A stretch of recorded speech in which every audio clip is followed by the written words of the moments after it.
Nulle chair ne se glorifiera dans la présence de Dieu, et la chair religieuse n'est pas plus acceptable que l'irreligieuse.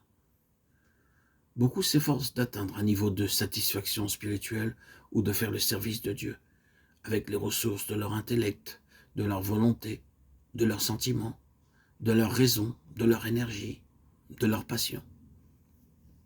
D'où toutes les organisations, publicités, tous les équipements qui sont à l'encontre de la doctrine apostolique. Non, pour être agréé et pour le service, il faut un homme nouveau. Cet homme nouveau a une nouvelle manière de penser, un esprit nouveau, un chemin nouveau, une capacité nouvelle, une conscience nouvelle. De fait, toutes choses sont devenues nouvelles. Cet homme viendra à réaliser de plus en plus que Dieu fait les choses différemment des hommes. Oui. Et quelles choses différentes Dieu fait?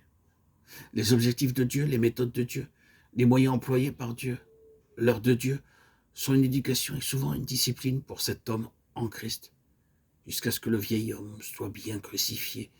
Les voies de Dieu, ses moyens, son heure et ses objectifs sont pour lui une épreuve douloureuse.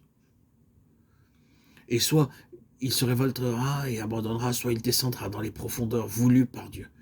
Mais en tout cas, il sera amené à voir que dans l'intention de Dieu, lui, l'homme naturel, doit aller à la croix, ou d'une manière concluante, Dieu l'a mis en Jésus, l'homme représentatif, le Christ.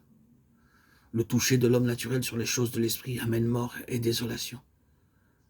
C'est pourquoi le Seigneur prend toujours des précautions contre cette vie naturelle chez ses propres enfants, les conduit à travers des voies qui les rendront très humbles, et il les amènera d'un point de vue naturel dans l'impossibilité d'agir.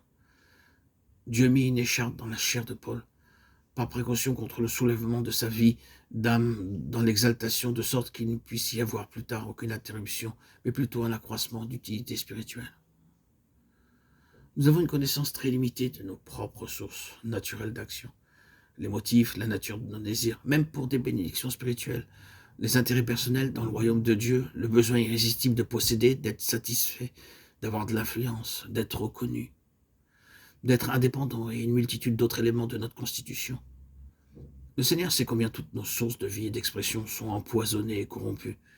Il ne nous conduira pas dans une introspection ou dans une auto-analyse, mais il nous fera savoir quel est son propre verdict sur l'homme naturel. Et nous demandera d'accepter les exigences divines, c'est-à-dire qu'il soit crucifié.